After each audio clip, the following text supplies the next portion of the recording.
ജോയ്സ് മേർ മിനിസ്ട്രീസിന്റെ സുഹൃത്തുക്കളും പാർട്ട്നേഴ്സുമാണ് ഈ പ്രോഗ്രാമിന്റെ ചിലവുകൾ വഹിക്കുന്നത്.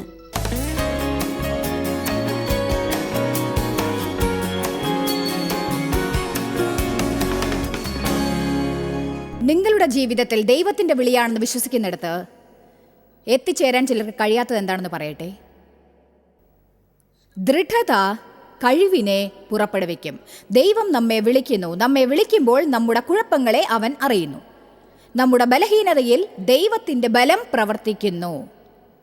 അവന്റെ വെളിച്ചം ഉടഞ്ഞ പാത്രങ്ങളിലൂടെ പ്രകാശിക്കുന്നു.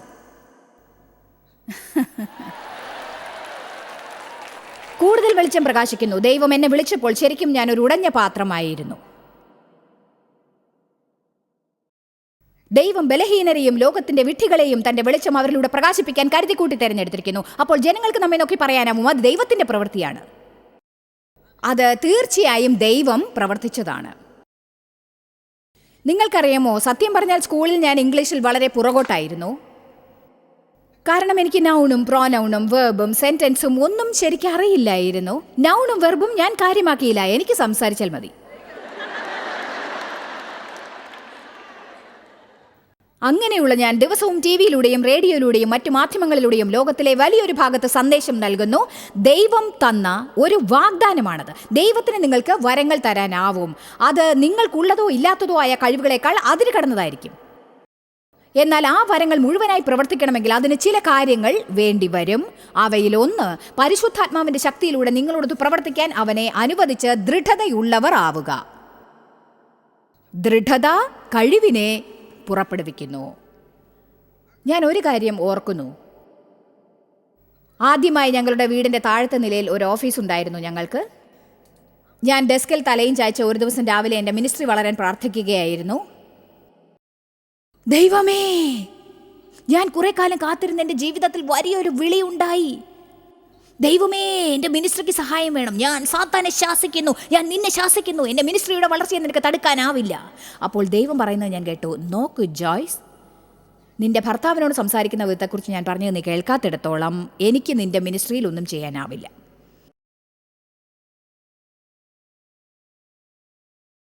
നിങ്ങളുടെ പ്രചോദനത്തെക്കാൾ മികച്ചതാണ്. നിങ്ങളെ കീറി മുറിക്കാൻ ശേഷിയുള്ള ഒരു സമർത്ഥമായ നാവുണ്ടെനിക്ക്. ഞാൻ താഴ്മയുള്ളവളായി എന്നെ മാറ്റിയെടുക്കാനായി ഒട്ടും ആഗ്രഹിച്ചിരുന്നില്ല. പുരുഷന്മാർ എന്നെ വേദനിപ്പിച്ചു, ദുഷിപ്പിച്ചു. അതിനാൽ ഞാൻ വളർന്നപ്പോൾ സ്വയം ഒരു നിയമമുണ്ടാക്കി. ഞാൻ ഈ വീട്ടിൽ നിന്ന് പോയാൽ എന്ത് ചെയ്യണമെന്ന് എനിക്കറിയാം. ആരും എന്നോട് അതിനെക്കുറിച്ച് പറയരുത്, പ്രത്യേകിച്ച് പുരുഷന്മാർ. അതെ, ഇത് കേൾക്കാനൊക്കെ കൊള്ളാം, പക്ഷെ ദൈവത്തിന്റെ കണക്കിൽ അത് ശരിയാവില്ല. ദേവനോട് നന്നായി പെരുമാറി. അദ്ദേഹം നല്ലവനാണ്. പക്ഷെ നമുക്ക് വിമർശനത്തിന്റെ ആത്മാവുള്ളപ്പോൾ എല്ലാവരിലും തെറ്റ് കണ്ടുപിടിക്കും. അവർ എത്ര നല്ലവരായിരുന്നാലും ശരി, അവരിൽ നിങ്ങൾക്ക് ഇഷ്ടപ്പെടാത്തത് മാത്രമേ കാണൂ. ഞാൻ സംസാരപ്രിയായിരുന്നു. അദ്ദേഹം ആഗ്രഹിക്കുന്നതിനോട് ഞാൻ പൊരുത്തപ്പെട്ടില്ലെങ്കിൽ തർക്കുത്തരം പറയും. അപ്പോൾ എൻ്റെ വായ അടയ്ക്കണമെന്ന് ദൈവം എന്നോട് ഉപദേശിക്കാറുണ്ട്. ദൈവം പറയും, നിന്റെ വായ അടയ്ക്ക്.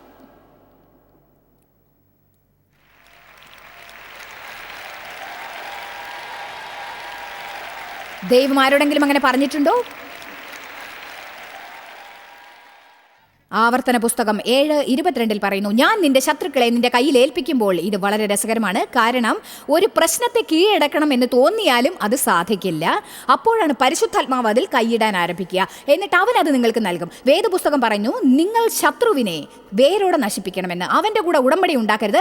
അവനോട് നിങ്ങൾ ബന്ധം സ്ഥാപിക്കരുത്. അവനെ മുഴുവനായി നശിപ്പിക്കുക, അവനെ ഇല്ലാതാക്കുക.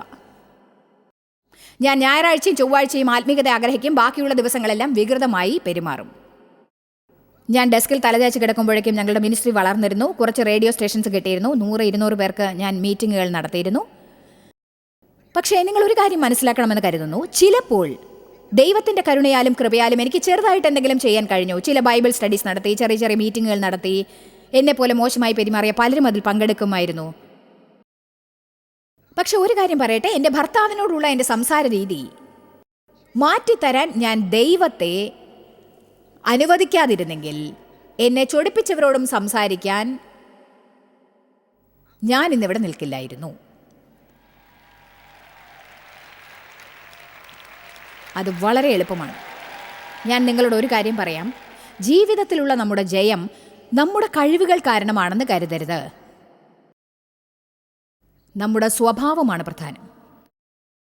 പലർക്കും തങ്ങളെ എവിടെയെങ്കിലും എത്തിക്കാനുള്ള വരങ്ങളുണ്ട്, പക്ഷെ അവിടെ എത്തിക്കഴിഞ്ഞാൽ അവിടെ തന്നെ നിൽക്കാൻ വേണ്ടത്ര സ്വഭാവം അവർക്കില്ല. അതുകൊണ്ടാണ് എനിക്ക് ഷൂട്ടിംഗ് സ്റ്റാർസിനെ കുറിച്ച് താല്പര്യം ഇല്ലാത്തത്. വാ, നീ അയാളെ പറ്റി കേട്ടിട്ടുണ്ടോ? വലിയ ആളാണ് കേട്ടോ. എന്നാൽ അയാൾ തൻ്റെ ജീവിതത്തിൽ ശരിയായി വേരൂന്ന് എല്ലാവരാലും അറിയപ്പെടുന്ന ഒരു പരിധിയിൽ എത്താതിരുന്നാൽ അധികകാലം അവിടെ നിൽക്കാനാവില്ല. ഉയരത്തിൽ പോയ വേഗത്തിൽ താഴേക്ക് വീഴും. സ്ത്രീയായാലും ഉയരത്തിൽ പോയ വേഗത്തിൽ താഴേക്ക് വീഴും. ക്രിസ്ത്യാനി എന്ന് വിളിക്കപ്പെടുന്ന ആരും തൻ്റെ നാമത്തിൽ അവരെ തന്നെ വിഡ്ഢികളാക്കുന്നത് ദൈവത്തിന് ഇഷ്ടമല്ല. അതിനാൽ നമുക്കാവശ്യം ദൃഢതയാണ്, കഴിവിനെ പ്രദർശിപ്പിക്കാനുള്ള ദൃഢത. മോശയുടെ ജീവിതത്തിൽ ഒരു വിളിയുണ്ടായിരുന്നു, പക്ഷേ അയാൾ വികാരാധീനനായി. അയാൾ സ്വന്തം ശക്തിയിൽ പ്രവർത്തിച്ചു, സ്വന്തം ചിന്തകളിലും. അതിനാൽ അയാൾ നുറുങ്ങാൻ വേണ്ടി ദൈവം 40 വർഷം അയാളെ ചുറ്റിച്ചു. ആമേൻ. പത്രോസിന് സംസാരം കൂടുതലായിരുന്നു, വികാരത്തിൻ്റെ കാര്യത്തിലും കോപക്കാരനായിരുന്നു, പക്ഷേ നല്ലൊരു ഹൃദയമുണ്ടായിരുന്നു. എന്നാൽ ദൈവം നിങ്ങളുടെ ഹൃദയത്തെ കാണുമ്പോൾ അവൻ നിങ്ങളോടൊത്ത് പ്രവർത്തിക്കും, നിങ്ങളോടൊപ്പം പ്രവർത്തിക്കും. ഒന്നുകിൽ നിങ്ങൾ അവൻ പറയുന്നത് കേൾക്കും, ഇല്ലെങ്കിൽ ദുരിതം അനുഭവിക്കും. കൊള്ളാം, ഒരു സഹോദരിയെങ്കിലും എന്നെ അഭിനന്ദിച്ചു.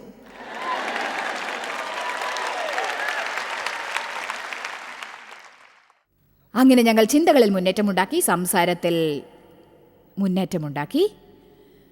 പക്ഷെ ഞാൻ സത്യം പറയട്ടെ, നമ്മുടെ വായയെ നിയന്ത്രിക്കാൻ കഠിനമായിരിക്കും. നമ്മുടെ വികാരങ്ങളെയും മനോനിലയെയും നിയന്ത്രിക്കാൻ അല്പം പ്രയാസമായിരിക്കും. പക്ഷേ ഞാൻ പറയട്ടെ, അവ രണ്ടും വളരെ അടുത്താണ്. കാരണം നമുക്ക് അനുഭവപ്പെട്ടാലും ഇല്ലെങ്കിലും, പ്രത്യേകിച്ച് ആ ചിന്തകൾ ശക്തമാണെങ്കിൽ, തെറ്റായ തോന്നൽ ഉണ്ടാവുകയാണെങ്കിൽ ശരിയായ പ്രവൃത്തികൾ ചെയ്യാൻ പ്രയാസമായിരിക്കും. ഇന്ന് നിങ്ങൾ മനസ്സിൽ തീരുമാനിച്ച് മനസ്സ് ദൃഢമാക്കിക്കൊണ്ട് ഇന്ന് ഇവിടം വിടുകയാണെങ്കിൽ എനിക്ക് എന്ത് തോന്നുന്നു എന്നതൊരു പ്രശ്നമല്ല. ദൈവകൃപയാലും കരുണയാലും എനിക്ക് ശരിയായ കാര്യങ്ങൾ ചെയ്യാൻ സാധിക്കും. ആർക്കെങ്കിലും മാപ്പ് നൽകണമെങ്കിൽ അത് തോന്നേണ്ട ആവശ്യമില്ല. ആരോടെങ്കിലും നന്നായി പെരുമാറണമെങ്കിൽ നന്നായി പെരുമാറണമെന്ന് തോന്നേണ്ടതില്ല. എൻ്റെ അച്ഛൻ മരിക്കുന്നത് വരെ അദ്ദേഹത്തെ പരിപാലിക്കണമെന്ന് എനിക്ക് തോന്നിയില്ല, കാരണം അദ്ദേഹം എൻ്റെ ജീവിതം ചീത്തയാക്കിയില്ലേ. പക്ഷെ തീരുമാനമെടുത്ത് ഞാനത് ചെയ്തു. ബൈബിൾ പറയുന്നു, നന്മ ചെയ്യുന്നതിൽ തളർന്നു പോകരുത്, ശരിയായ തീരുമാനമെടുക്കുന്നതിലും. കാരണം അങ്ങനെ ചെയ്താൽ, തളരാതിരുന്നാൽ തക്ക കാലത്ത് ഫലം കായ്ക്കും. നല്ല പെരുമാറ്റത്തിനായി നിങ്ങൾക്ക് തോന്നണമെന്നില്ല. സന്തോഷിക്കണമെങ്കിൽ അതിന് തോന്നണമെന്ന് ആവശ്യമില്ല. നിങ്ങളുടെ മുഖത്തൊരു പുഞ്ചിരി പരത്താനും. ദൃഢത എന്നത് നിങ്ങൾ വിഷമിച്ചിരിക്കുമ്പോഴോ നിരാശയിലായിരിക്കുമ്പോഴോ പെട്ടെന്ന്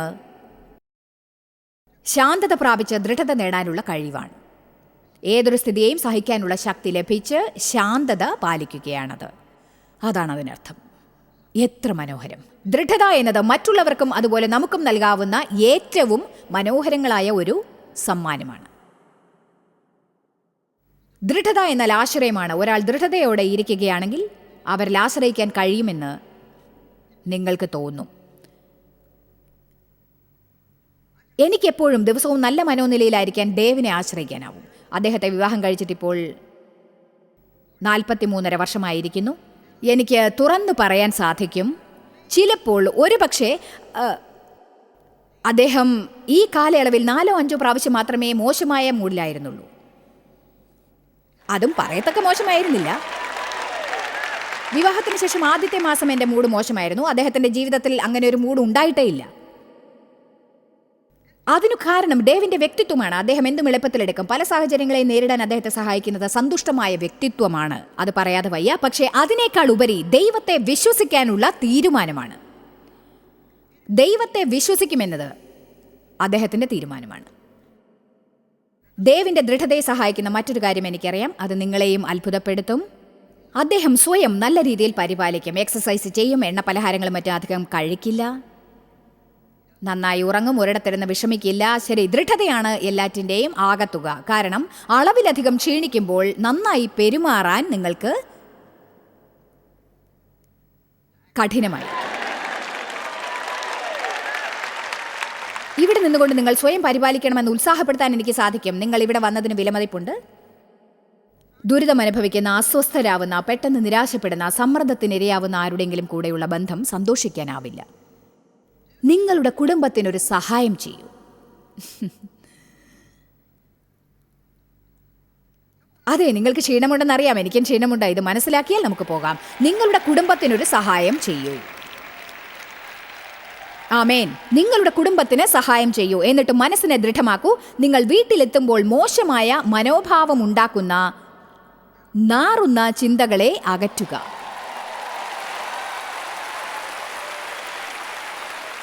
എങ്ങനെയുള്ള പെരുമാറ്റമായിരിക്കും അന്നേ ദിവസം ഉണ്ടാവുക എന്നറിയാത്ത ഒരാളുടെ കൂടെ ജീവിക്കുന്നതിനേക്കാൾ മോശമായിട്ടൊന്നും തന്നെയില്ല. ഇതൊരിക്കലും ശരിയായിരിക്കില്ല. നമ്മൾ യേശുവിനെ സ്നേഹിക്കാനുള്ള കാര്യം ഇതാണ്. കാരണം അവൻ നമ്മുടെ പാറയാണ്. അവനെ എന്തുകൊണ്ടാണ് പാറ എന്ന് പറയുന്നത്? എപ്പോഴുമുള്ള ദൃഢത, എപ്പോഴും ഒരുപോലെ, എപ്പോഴും നമ്മെ സ്നേഹിക്കുന്നു, എപ്പോഴും നല്ല മനോനിലയിലുണ്ട്, എപ്പോഴും ശുഭാപ്തി വിശ്വാസം. അവനിൽ തൂങ്ങിക്കൊണ്ടിരിക്കൂ. നിങ്ങളെക്കുറിച്ച് മറ്റുള്ളവർ അങ്ങനെ കരുതാൻ നിങ്ങൾക്കറിയില്ലേ? ദൈവം എനിക്ക് തന്ന വരങ്ങളിൽ ഏറ്റവും വലുത് ദൃഢതയുള്ള ഒരു ഭർത്താവിനെ തന്നതാണ്. കാരണം ഞാൻ വളർന്ന രീതി അങ്ങനെയുള്ളതായിരുന്നു. അദ്ദേഹത്തിൻ്റെ ദൃഢത എൻ്റെ ജീവിതത്തിൽ ഉദാഹരണമല്ലായിരുന്നെങ്കിൽ എന്ത് സംഭവിക്കുമായിരുന്നെന്ന് എനിക്കറിയില്ല. ആമേൻ.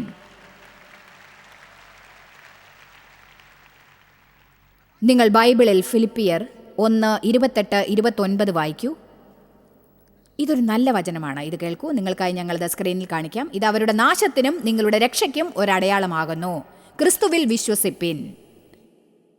ദൃഢതയെക്കുറിച്ച് ഇതാ മറ്റൊരു വാക്യം. നിങ്ങൾ ഏകാത്മാവിൽ നിലനിന്ന് എതിരാളികളാൽ ഒന്നിലും കുലുങ്ങിപ്പോകാതെ ഏക മനസ്സോടെ സുവിശേഷത്തിൻ്റെ വിശ്വാസത്തിനായി, അതായത് നിങ്ങൾ ദൃഢതയോടെ നിന്നാൽ ശത്രുവിനോട് പറയുന്നു, നീ നശിച്ചു പോകും. കാരണം സാത്താന് നിങ്ങളെ ഒന്നും ചെയ്യാൻ സാധിക്കുകയില്ല. നിങ്ങളെ കുലുക്കി വിഷമിപ്പിച്ചുകൊണ്ടിരിക്കാൻ അവൻ ആഗ്രഹിക്കുന്നു. അങ്ങനെ നിങ്ങൾ ചില വിഡ്ഢിത്തങ്ങൾ പറയാൻ തുടങ്ങും. അതുപോലെ വിഡ്ഢിത്തങ്ങൾ പ്രവർത്തിക്കും.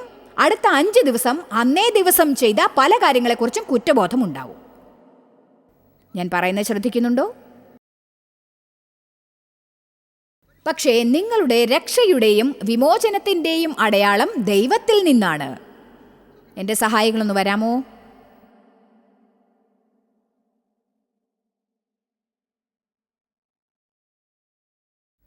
നമ്മെ സഹായിക്കാനായി ചിലരുണ്ട്. ശരി, നിങ്ങളിവിടെ നിൽക്കണം. ശ്രീമാൻ സാത്താനെ, സാത്താൻ, യേശു, സ്തോത്രം ദൈവമേ. ഇനി ഏത് ദിവസവും വിശ്വാസിയായിരിക്കുന്ന ഒരാളിതാ നിങ്ങളുടെ ചുറ്റുപാടുകൾ എങ്ങനെയായിരിക്കുമെന്ന് തീർച്ചയായും പറയാനാവില്ല. നിങ്ങൾക്കത് ഉറപ്പുമില്ല. ശാന്തത പഠിക്കുന്നത് വരെ ദൈവം നിങ്ങളുടെ ജീവിതത്തിലേക്ക് ചില പരിതസ്ഥിതികൾ കൊണ്ടുവന്നുകൊണ്ടേയിരിക്കും.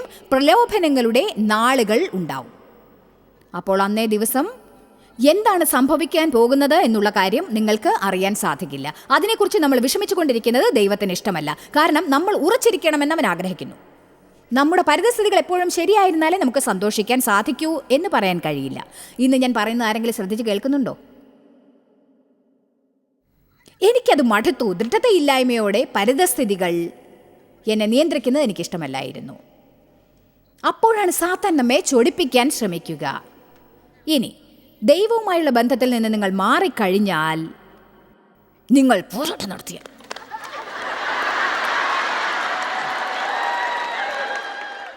അവനെ സന്തോഷിപ്പിക്കാൻ, കൂടുതൽ സന്തോഷിപ്പിക്കാൻ ശത്രു പരിശ്രമിക്കും. നമുക്ക് വേണ്ടി ഒന്നും ചെയ്യാനാവാത്ത ഒരിടത്ത് നമ്മൾ ദൈവത്തെ നിർത്തും. കാരണം അവനിൽ നമ്മൾ വിശ്വസിക്കുന്നില്ല. എന്നാൽ മറിച്ച് ഈ കാര്യങ്ങൾ നടന്നുകൊണ്ടിരിക്കുമ്പോൾ ദൈവം നോക്കുന്നു. ദൈവം നോക്കി നിൽക്കും.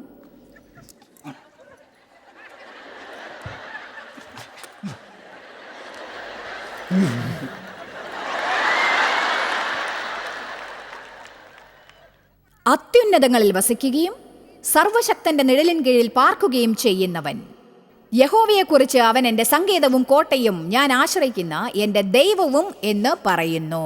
അവൻ എൻ്റെ സങ്കേതവും കോട്ടയും ഞാൻ ആശ്രയിക്കുന്ന എൻ്റെ ദൈവവും എന്ന് പറയുന്നു. എനിക്ക് യാതൊരു പ്രയാസവും ഉണ്ടാവുകയില്ല. ഞാൻ ഒരിക്കലും കഷ്ടപ്പെടുകയില്ല. അവൻ എൻ്റെ സങ്കേതവും കോട്ടയും ഞാൻ ആശ്രയിക്കുന്ന എൻ്റെ ദൈവവും എന്ന് പറയുന്നു. എനിക്ക് യാതൊരു പ്രയാസവും ഉണ്ടാവില്ല. ആമേൻ.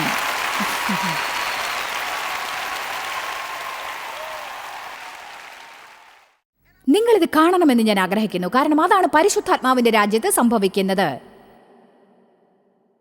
നിങ്ങൾക്കൊരുപക്ഷെ 10 അവസരങ്ങൾ ഉണ്ടായെന്ന് വരും. അവ നിങ്ങളെ വ്യാകുലപ്പെടാൻ ഇടയാക്കും. നിങ്ങൾ ചൊടിക്കും, സമാധാനം നഷ്ടപ്പെടും, എന്നിട്ട് വിഡ്ഢിത്തങ്ങൾ പറഞ്ഞുകൊണ്ടിരിക്കും, തെറ്റായ പല കാര്യങ്ങളെക്കുറിച്ചും ചിന്തിക്കും. നമ്മൾ ശ്രദ്ധിക്കപ്പെടുന്നുണ്ട്. ആത്മീക ലോകം നമ്മെ ശ്രദ്ധിക്കുന്നുണ്ട്. ശത്രു നമ്മെ നോക്കുന്നുണ്ട്. ദൈവം നമ്മെ നോക്കുന്നുണ്ട്. മാലാഖമാർ അവരുടെ സഹായത്തിനായി നാം എന്തെങ്കിലും പറയുന്നുണ്ടോ എന്ന് ശ്രദ്ധിക്കും. ദൈവം നമ്മുടെ ജീവിതത്തിൽ ഒരു വാതിൽ തുറക്കാനായി നോക്കിക്കൊണ്ടിരിക്കും. സാത്താനും നമ്മുടെ ജീവിതത്തിൽ വാതിൽ തുറക്കാൻ നോക്കും. ഞാൻ നിങ്ങളുടെ മുന്നിൽ ജീവനും മരണവും അനുഗ്രഹവും ശാപവും വയ്ക്കുന്നു. തിരഞ്ഞെടുക്കൂ, തിരഞ്ഞെടുക്കൂ. ഹൃദയത്തിൽ നിങ്ങൾക്ക് എന്തു തന്നെ തോന്നിയാലും ശരി, നിങ്ങൾ പൊട്ടിത്തെറിക്കാൻ പോവുകയാണെന്ന തോന്നൽ ഒരു പക്ഷേ ഉണ്ടായിരിക്കാം. പക്ഷേ ഇങ്ങനെ പറഞ്ഞാൽ, എന്നെ സഹായിക്കുക ദൈവമേ, സഹായിക്കുക ദൈവമേ, എന്നെ സഹായിക്കുക, എന്നെ ഉറപ്പിക്കുക, എൻ്റെ വായ അടയ്ക്കാൻ സഹായിക്കുക ദൈവമേ, എന്നെ സഹായിക്കുക, ദേഷ്യം കാണിക്കാതിരിക്കാൻ എന്നെ സഹായിക്കുക. അതിനധിക സമയം വേണ്ടി വരില്ല. ദൈവം നിങ്ങൾക്ക് പകരം പ്രവർത്തിക്കും. എന്തുകൊണ്ടാണെന്നോ, കാരണം ബൈബിൾ പറയുന്നു, നമുക്ക് സഹിക്കാവുന്നതിനുപരി ഒന്നും അവൻ നമുക്ക് വരാൻ അനുവദിക്കില്ല. എന്നാൽ ഓരോ പരീക്ഷയിലും പുറത്ത് കടക്കാൻ ഒരു വഴിയും അവൻ നിർദ്ദേശിക്കും.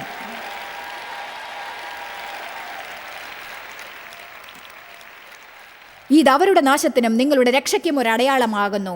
അത് ദൈവം വെച്ചതാകുന്നു. ക്രിസ്തുവിൽ വിശ്വസിക്കാൻ മാത്രമല്ല, അവന് വേണ്ടി കഷ്ടം അനുഭവിപ്പാനും അവൻ നിങ്ങൾക്ക് വരം നൽകിയിരിക്കുന്നു. ഇത് സാത്താൻ്റെ നാശത്തിനും നിങ്ങളുടെ രക്ഷയ്ക്കും ഒരു അടയാളമാകുന്നു. അത് ദൈവം വെച്ചതാകുന്നു. നിങ്ങൾ വീട്ടിൽ ചെന്ന് ദൈവത്തിൻ്റെ സഹായത്തോടെ ഒരു തീരുമാനമെടുക്കുക. നിങ്ങളപ്പോൾ ദൃഢതയുള്ളവരാകും. ദൈവം നമുക്ക് ഭയത്തിൻ്റെതല്ല, പകരം സ്നേഹത്തിൻ്റെയും ശക്തിയുടെയും ആത്മാവിനെ അത്രേ നൽകിയിരിക്കുന്നത്. കാര്യങ്ങളെക്കുറിച്ച് ചിന്തിക്കൂ. എന്നിട്ട് എങ്ങനെ പെരുമാറണം എന്നതിനെക്കുറിച്ച് മനസ്സ് ദൃഢപ്പെടുത്തുക. ഓരോ ദിവസവും നിങ്ങളുമായി ഒരു ചെറിയ മീറ്റിംഗ് നടത്തുക. ചില കാര്യങ്ങളെക്കുറിച്ച് ചിന്തിക്കുക. സ്വയം ഇങ്ങനെ പറയരുത്, അഥവാ ഞാൻ എത്രയോ കാലം ഇതിനെക്കുറിച്ച് പ്ലാൻ ചെയ്തിട്ടുണ്ടായിരുന്നു, എൻ്റെ പദ്ധതികൾ ഞാൻ വിചാരിച്ചതുപോലെ നടക്കാതെ ഇരിക്കുകയാണെങ്കിൽ ഞാൻ ഇരട്ടി കോപക്കാരിയായി മാറും. എന്നാൽ ഞാൻ ഇപ്പോൾ തന്നെ പറയാം, നിങ്ങൾ നിങ്ങളുടെ വിധിയിൽ ഒപ്പിട്ട് കഴിഞ്ഞു. നിങ്ങളെ വിഷമിപ്പിക്കാൻ എന്തെങ്കിലും സംഭവിക്കും. അതെന്താണെന്ന് നിങ്ങൾ കണ്ടുപിടിക്കണം. ആരാധന നിങ്ങൾക്ക് പ്ലാൻ ചെയ്യാനാവില്ല. ഹലോ, നിങ്ങൾക്ക് ആരാധന പ്ലാൻ ചെയ്യാനാവില്ലെന്നാണ് ഞാൻ പറഞ്ഞത്. ഈ സന്ദേശം ഞാൻ കരുതിയതുപോലെ ഓർഡർ പ്രകാരം ഓർഗനൈസ്ഡ് ആയിട്ടല്ല ഞാൻ പറഞ്ഞുകൊണ്ടിരിക്കുന്നത്. ഞാൻ എത്രയോ മണിക്കൂറുകളും ആഴ്ചകളും ഒരുക്കി വെച്ച് പ്ലാൻ ചെയ്തുകൊണ്ടിരുന്ന സന്ദേശം ദൈവം മാറ്റിമറിച്ച് വേറൊരു ദിശയിലാക്കുമ്പോൾ എനിക്ക് സത്യത്തിൽ വല്ലാതെ കോപം വരുന്നതായി തോന്നിയിരുന്നു. നമ്മുടെ ജീവിതത്തിൽ സൃഷ്ടിപരമായ കഴിവുണ്ടാവില്ല. നമ്മുടെ പ്ലാനിനെ ആരാധിക്കുന്ന സമയത്ത് ഒരിക്കലും അത് നമുക്ക് സന്തോഷം ഉണ്ടാക്കില്ല. കാരണം മനുഷ്യ മനസ്സ് സ്വന്തം രീതിയിൽ പ്ലാൻ ചെയ്യും, പക്ഷെ ദൈവം അവൻ്റെ കാലടികളെ തിരിക്കുന്നു. ആമേൻ. നിങ്ങളെക്കുറിച്ച് എനിക്കറിയില്ല, പക്ഷെ എനിക്ക് കുറേ കാലം സന്തോഷം അനുഭവിക്കാൻ കഴിഞ്ഞില്ല.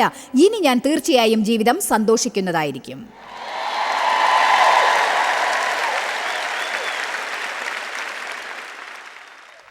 ദൈവവചനത്തിൽ നമുക്ക് പലരെക്കുറിച്ചും ഉദാഹരണങ്ങളുണ്ട്. അവർ ശരിയായി പ്രവർത്തിച്ചവരാണ്, എന്നാൽ എല്ലാം തെറ്റായി ചെയ്തവരുടെയും ധാരാളം ഉദാഹരണമുണ്ട്. ഏലിയാവ് ഒരിക്കൽ സ്വർഗത്തിൽ നിന്ന് തീ കൊണ്ടുവന്ന് ബാലിൻ്റെ തെറ്റായ പ്രവാചകന്മാരിൽ 450 പേരെ വിഡ്ഢികളാക്കി അവരെ കൊന്ന് തുണ്ട് തുണ്ടായി വെട്ടിക്കളഞ്ഞു. അടുത്ത ദിവസം അയാൾ എന്തുമാത്രം ക്ഷീണിച്ചിട്ടുണ്ടാവുമല്ലേ? ചിലപ്പോൾ നമ്മൾ ഇവയെല്ലാം വായിക്കുമ്പോൾ അതിനെക്കുറിച്ച് ചിന്തിക്കാറില്ല. അതിനയാൾക്ക് എന്തുമാത്രം ശക്തി ഉണ്ടായിരുന്നിരിക്കും, അത് പ്രവർത്തിക്കാനായി എന്തുമാത്രം വികാരപരമായ ശക്തി ഉണ്ടായിരിക്കണം. അടുത്ത ദിവസം ഇസബേൽ എന്നൊരു സ്ത്രീയുടെ ഭീഷണിക്ക് ഭയന്ന് മരുഭൂമിയിലേക്ക് ഓടിപ്പോയി ഒരു മരത്തിൻ്റെ അടിയിൽ ഇരുന്ന് മരിച്ചാൽ മതി എന്ന് ആഗ്രഹിച്ചു. ദൈവം അയാൾക്ക് ഭക്ഷണവും ഉറക്കവും നൽകാൻ മാലാഖയെ അയച്ചു.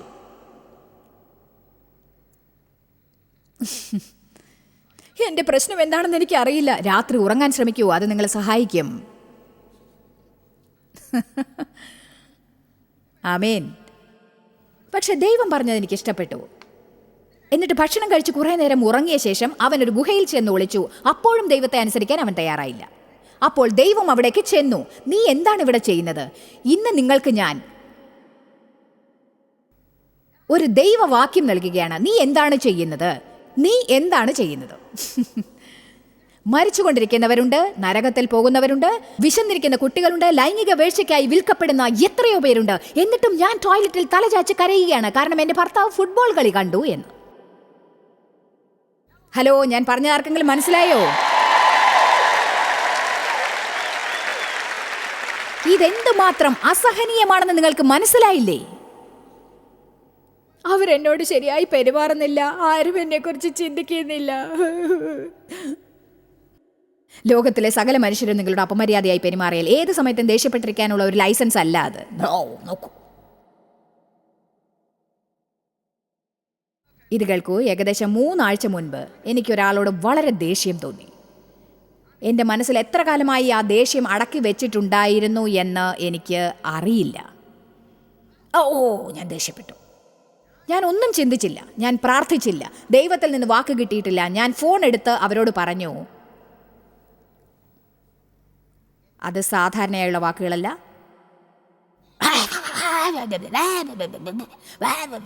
ഞാൻ നിങ്ങൾക്ക് ഇത്രയൊക്കെ ചെയ്തിട്ട് ഞാൻ വളരെ ദേഷ്യപ്പെട്ടു. അതിനെക്കുറിച്ച് കുറ്റബോധം തോന്നാൻ 2 ദിവസം എടുത്തു.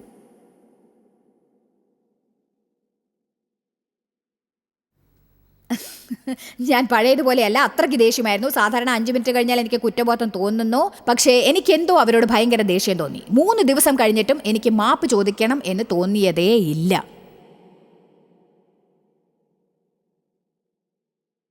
പിന്നീട് ദൈവം എൻ്റെ മനസ്സിൽ തോന്നിപ്പിച്ചു, ശരി, ആ വ്യക്തി മോശമായി പെരുമാറി, അവർ മോശമായിട്ടാണ് പെരുമാറിയത്, മഹാവിഡ്ഢിത്തമായിട്ടാണ് പെരുമാറിയത്, അതെന്നെ വല്ലാതെ വേദനിപ്പിച്ചു, അവരങ്ങനെ ചെയ്യാൻ പാടില്ലായിരുന്നു.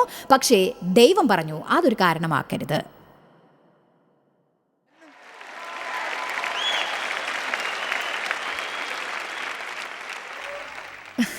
ദേഷ്യപ്പെടാൻ നീ അത് ഒരു കാരണമാക്കരുത്. നീ വായ തുറക്കാൻ പാടില്ലായിരുന്നു. നീ ഉദാഹരണമായിരിക്കുമെന്ന് ഞാൻ കരുതി.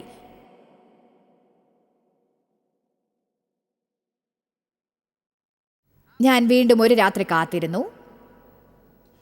എന്നിട്ട് ഡേവിനെ വിളിച്ചു. അങ്ങനെ ചെയ്യുന്നത് എനിക്ക് ഇഷ്ടമാണ്. ഞാൻ ഡേവിനെ വിളിച്ചു. അദ്ദേഹത്തിന് പരിതസ്ഥിതിയെക്കുറിച്ച് അറിയാൻ ഞാൻ പറഞ്ഞു, ദൈവമായിരിക്കും എന്നോട് പറയുന്നതെന്ന് കരുതുന്നു, അവരെ വിളിച്ച് മാപ്പ് പറയണം എന്ന്. പക്ഷേ ചിലപ്പോൾ ഞാൻ ഒരല്പം കൂടുതൽ സ്വാതന്ത്ര്യമെടുക്കും. എല്ലാവരെയും അവരുടെ സ്ഥാനത്ത് നിർത്താൻ നോക്കാറുണ്ട്. അങ്ങനെ ഞാൻ മാപ്പ് ചോദിച്ചാൽ അവരെ സംബന്ധിച്ച് എന്തെങ്കിലും നന്മയുണ്ടാക്കും എന്ന് തോന്നുന്നുണ്ടോ? 3 ആഴ്ചകൾക്ക് മുൻപാണ് ഇത് നടന്നത്. അദ്ദേഹം ഇങ്ങനെ പറയണമെന്ന് ഞാൻ ആഗ്രഹിച്ചിരുന്നു. വേണ്ട, നീ അത് ചെയ്യേണ്ട ആവശ്യമില്ല, അത് അവർക്ക് ഒരു നന്മയും ഉണ്ടാക്കുമെന്ന് തോന്നുന്നില്ല. അദ്ദേഹം പറഞ്ഞു, ജോയ്സ്, ദൈവം ചെയ്യാൻ പറഞ്ഞതുപോലെ ചെയ്യണം. എനിക്ക് അദ്ദേഹത്തോട് ദേഷ്യം തോന്നി. ഞാനത് കേൾക്കാൻ ആഗ്രഹിച്ചില്ല. ദൈവം പറഞ്ഞതുപോലെ ചെയ്യ്.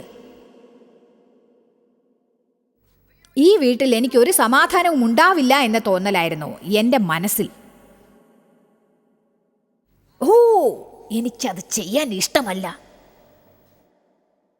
അപ്പോൾ തലച്ചോറിൽ ഒരു സംഭാഷണം നടന്നു. ഞാൻ വിളിച്ച് അവരോട് പറയണം, നിങ്ങളോട് കഴിഞ്ഞ ആഴ്ച ദേഷ്യപ്പെട്ടതിൽ ഞാൻ ക്ഷമ ചോദിക്കുന്നു.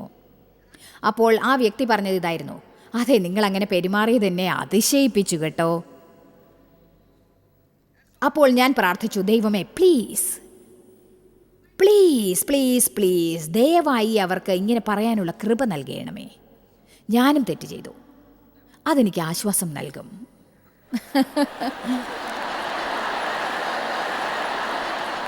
അതെ, ഇങ്ങനെ പറയാൻ സാധിച്ചാൽ കൊള്ളാം എന്നെനിക്ക് തോന്നി. നിങ്ങൾക്കറിയാമോ, കഴിഞ്ഞ ആഴ്ച ദേഷ്യപ്പെട്ടതിന് എനിക്ക് ദുഃഖം തോന്നുന്നു. അപ്പോൾ അവർ പറയണം, നോക്ക്, അതെനിക്ക് വേണം. ഞാൻ നിങ്ങളെ കുറ്റപ്പെടുത്തുന്നില്ല, പക്ഷേ വളരെ നന്ദി പറയുന്നു. ശരി, ഞാൻ ഈ ഉത്തരം പ്രതീക്ഷിച്ചാണ് അവരെ വിളിച്ചത്. പക്ഷേ അവർ പറഞ്ഞു, ഹലോ, നിങ്ങൾക്ക് സുഖമാണോ? ഹായ്, നിങ്ങൾക്ക് സുഖമാണോ?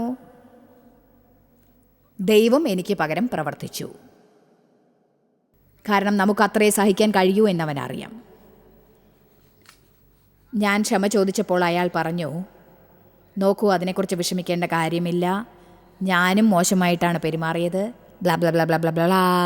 എന്നാൽ ഞാൻ പറയാൻ വന്നത് ഇതാണ്, അവർ വളരെ ഗൗരവത്തോടെ, അഹങ്കാരത്തോടെ മോശമായി എന്നോട് പെരുമാറിയാലും എൻ്റെ സമാധാനത്തിനായി ഞാനത് ചെയ്യേണ്ടത് തന്നെയാണ്. നമ്മൾ ഒരു കാര്യം മനസ്സിലാക്കണം, ജനങ്ങളോട് ക്ഷമിക്കുമ്പോൾ ശരിയായത് ചെയ്യണം എന്ന് കരുതുക. നിങ്ങൾ അവർക്കല്ല നന്മ ചെയ്യുന്നത്, നിങ്ങൾക്ക് തന്നെയാണ് നന്മ. ദൈവം രക്ഷിക്കാൻ ശ്രമിക്കുന്നത് നിങ്ങളെയാണ്.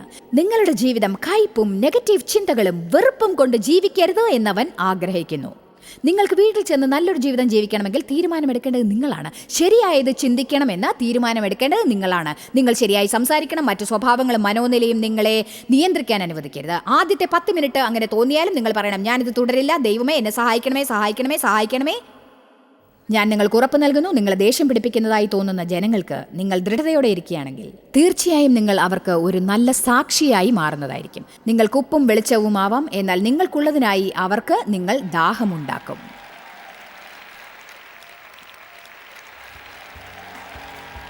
നിങ്ങൾക്കുള്ളതിനായി മറ്റുള്ളവർക്ക് ദാഹം തോന്നാൻ നിങ്ങൾ ഇടയാക്കുമോ? മറ്റുള്ളവർക്കും നമുക്കും നൽകാവുന്ന ഏറ്റവും വലിയ സമ്മാനങ്ങളിൽ ഒന്ന് അസ്വസ്ഥരായിരിക്കുന്നതിന് പകരം ദൃഢത പാലിക്കാൻ തീരുമാനിക്കുക. ഞാൻ എത്രയോ വർഷങ്ങൾ ജീവിതത്തിൽ വികാരങ്ങളാൽ നിയന്ത്രിക്കപ്പെട്ടുകൊണ്ടിരുന്നു. എനിക്കത് എളുപ്പമല്ലായിരുന്നു. എൻ്റെ ചുറ്റുമുള്ളവർക്കും അത് എളുപ്പമല്ലായിരുന്നു. ഞാൻ ദൃഢതയുള്ളവളാകാൻ വേണ്ടി ജീവിതത്തിൽ ദൈവത്തോടും പരിശുദ്ധാത്മാവിനോടും കൂടി പ്രവർത്തിച്ചു. ഞാൻ നിങ്ങളെ പ്രോത്സാഹിപ്പിക്കുകയാണ്. നിങ്ങൾക്കും അത് വേണമെങ്കിൽ 100% അതിനായി വാഞ്ചിക്കുന്നുണ്ടെങ്കിൽ. ദൃഢത എന്നത് നാം ദൈവത്തിൽ ആശ്രയിക്കുന്നതിൻ്റെ ഒരു ഉറച്ച അടയാളമാണ്. ജോയ്സ് മേയറുടെ ശുശ്രൂഷാ കേന്ദ്രത്തിൽ നിങ്ങൾ അറിഞ്ഞതിനേക്കാൾ നിങ്ങൾ ഞങ്ങൾക്ക് വളരെ പ്രിയപ്പെട്ടവരാണ്. ലോകം മുഴുവൻ ഈ ശുശ്രൂഷാ കേന്ദ്രത്തെ നടത്താൻ സഹായിച്ചതിൽ എല്ലാവർക്കും വളരെ നന്ദി. നമ്മൾ ഒരുമിച്ച് വിശക്കുന്നവർക്ക് ആഹാരം കൊടുക്കുന്നു, പാവപ്പെട്ടവർക്ക് വസ്ത്രങ്ങൾ കൊടുക്കുന്നു, എല്ലാ ദേശത്തേക്കും സന്ദേശങ്ങൾ അറിയിക്കുന്നു. ഞങ്ങൾ നിങ്ങളോട് അപേക്ഷിക്കുകയാണ്, ഞങ്ങളോട് ബന്ധപ്പെടുക. joycemeyer.org. നിങ്ങളുടെ പ്രാർത്ഥനകളും അപേക്ഷകളും പകർന്നുകൊള്ളാൻ, അതിനെപ്പറ്റി കൂടുതൽ അറിയുവാൻ, ജോയ്സിന്റെ പൊതുയോഗ വിവരപ്പട്ടിക ലോകം മുഴുവൻ ക്രിസ്തുവിന്റെ സ്നേഹം പകരാൻ ഞങ്ങളോട് പങ്കുചേരുക. ജോയ്സ് മേയർ മിനിസ്ട്രീസിന്റെ സുഹൃത്തുക്കളും പാർട്ട്നേഴ്സുമാണ് ഈ പ്രോഗ്രാമിന്റെ ചിലവുകൾ വഹിക്കുന്നത്.